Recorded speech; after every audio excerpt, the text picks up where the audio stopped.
to 3 young children taught me not to believe every story I hear. So forgive me for not believing much of anything I heard tonight from President Biden. From out-of-control inflation and violent crime to the dangerous border crisis and threat from China, Biden and the Democrats have failed you. They know it, and you know it. And it's time for a change. Tonight, let us reaffirm our commitment to a timeless American idea that government exists not to rule the people, but to serve the people. Democrats want to rule us with more government control, but that's not who we are.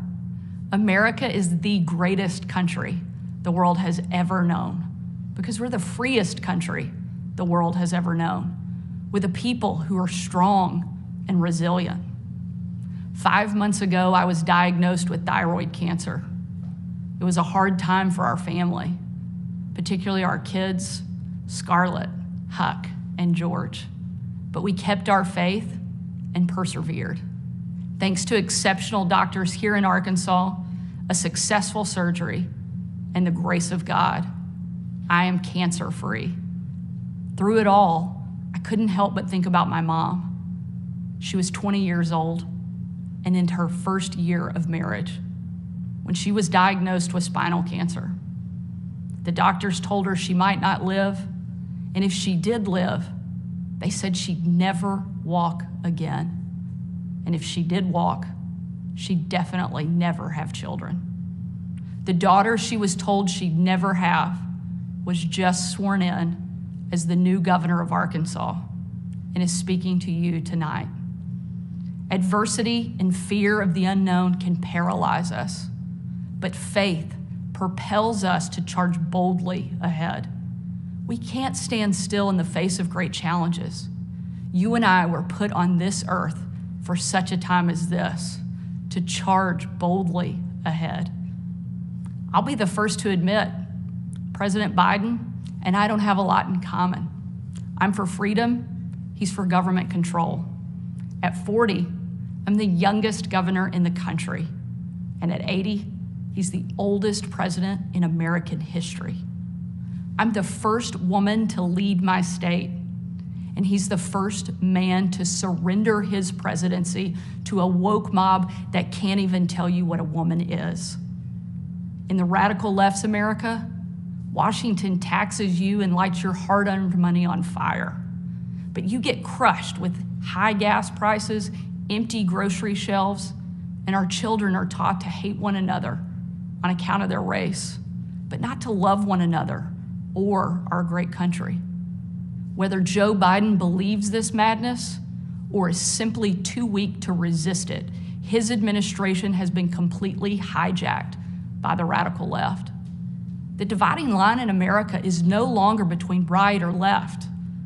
The choice is between normal or crazy. It's time for a new generation of Republican leadership. Upon taking office just a few weeks ago, I signed executive orders to ban CRT, racism, and indoctrination in our schools, eliminate the use of derogatory term Latinx in our government, repealed COVID orders, and said never again to authoritarian mandates and shutdowns. Americans want common sense from their leaders, but in Washington, the Biden administration is doubling down on crazy. President Biden inherited the fastest economic recovery on record, the most secure border in history, cheap, abundant, homegrown energy, fast rising wages, a rebuilt military, and a world that was stable and at peace. But over the last 2 years, Democrats destroyed it all. Despite Democrats' trillions in reckless spending and mountains of debt, we now have the worst border crisis in American history. As a mom, my heart breaks for every parent who has lost a son or daughter to addiction. 100,000 Americans a year are now killed from drug overdoses, largely from fentanyl pouring across our southern border. Yet the Biden administration refuses to secure the border and save American lives. And after years of Democrat attacks on law enforcement and calls to defund the police, violent criminals roam free, while law-abiding families live in fear. Beyond our border, from Afghanistan to Ukraine, from North Korea to Iran, President Biden's weakness puts our nation and the world at risk. And the president's refusal to stand up to China, our most formidable adversary, is dangerous and unacceptable. President Biden is unwilling to defend our border, defend our skies, and defend our people. He is simply unfit to serve as commander-in-chief. And while you reap the consequences of their failures, the Biden administration seems more interested in woke fantasies than the hard reality Americans face every day. Most Americans simply want to live their lives in freedom and peace. But we are under attack in a left-wing culture war we didn't start and never wanted to fight. Every day we are told we must partake in their rituals, salute their flags, and worship their false idols, all while big government colludes with big tech to strip away the most American thing there is, your freedom of speech. That's not normal. It's crazy, and it's wrong. Make no mistake, Republicans will not surrender this fight. We will lead with courage and do what's right, not what's politically correct or convenient. Republicans believe in an America where strong families thrive in safe communities, where jobs are abundant and paychecks are rising, where the freedom our veterans shed their blood to defend is the birthright of every man, woman, and child. These are the principles Republican governors are fighting for, and in Washington, under the leadership of Senate Republicans and Speaker Kevin McCarthy, we will hold the Biden administration accountable. Down the street from where I sit is my alma mater, Little Rock Central High. As a student there, I will never forget watching my dad, Governor Mike Huckabee, and President Bill Clinton hold the doors open to the Little Rock Nine. Doors that 40 years earlier had been closed to them because they were Black. Today, those children once barred from the schoolhouse are now heroes memorialized in bronze at our State House. I'm proud of the progress our country has made, and I believe giving every child access to a quality education, regardless of their race or income, is the civil rights issue of our day. Tomorrow, I will unveil an education package that will be the most far-reaching, bold, conservative education reform in the country. My plan empowers parents with real choices, improves literacy and career readiness, and helps put a good teacher in every classroom by increasing their starting salary from one of the lowest to one of the highest in the nation. Here in Arkansas and across America, Republicans are working to end the policy of trapping kids in failing schools and sentencing them to a lifetime of poverty. We will educate, not indoctrinate our kids, and put students on a path to success. It's time for a new generation to lead. This is our moment. This is our opportunity. A new generation born in the waning decades of the last century, shaped by economic booms and stock market busts, forged by the triumph of the Cold War and the tragedy of 9/11. A generation brimming with passion and new ideas to solve age-old problems. A generation moored to our deepest values and oldest traditions, yet unafraid to challenge the present order and find a better way forward.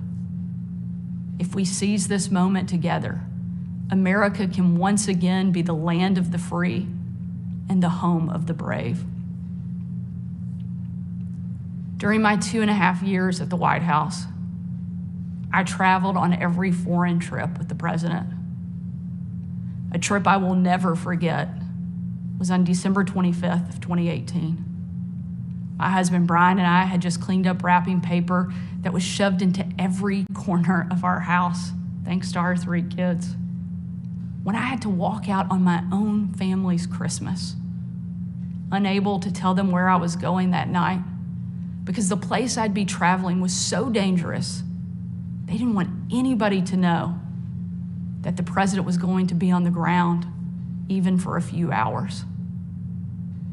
We boarded Air Force One in complete and total darkness. There were no lights on the plane, no lights on the runway. Our phones and computers shut down and turned in.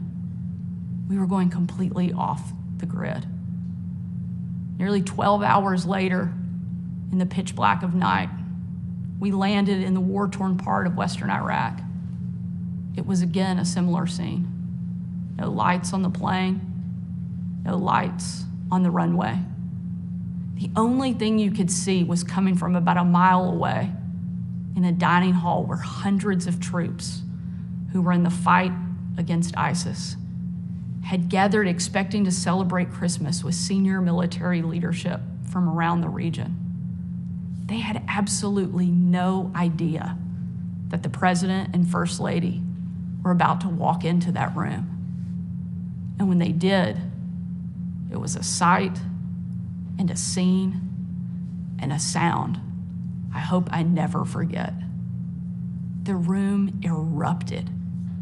Men and women from every race, religion, and region, every political party, every demographic you can imagine, started chanting in perfect unison over and over and over again, USA, USA, USA.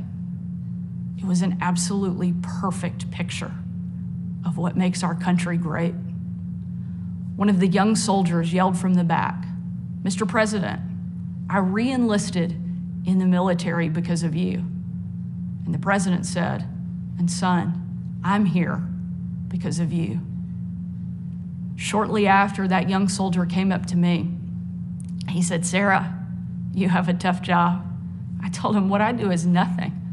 You take bombs and bullets. That's a tough job." And in a moment that I know I'll cherish for the rest of my life, that soldier reached up and he pulled the Brave Rifles patch he wore on his shoulder, and he placed it into my hand, a sign of ultimate respect. And he said, "Sarah, we are in this together." Overwhelmed with emotion and speechless, I just hugged him with tears in my eyes and a grateful heart for our heroes who keep us free. That young man and everyone who has served before him, all of those who serve alongside him, and the thousands we know who will be called upon to serve after him, deserve to know they have a country and a community back home doing our part in the fight for freedom. America is great because we are free. But today, our freedom is under attack, and the America we love is in danger. President Biden and the Democrats have failed you, and it's time for a change. A new generation of Republican leaders are stepping up, not to be caretakers of the status quo, but to be change makers for the American people. We know not what the future holds, but we know who holds the future in his hands. And with God as our witness, we will show the world that America is still the place where freedom reigns and liberty will never die. Thank you. God bless you, and God bless America.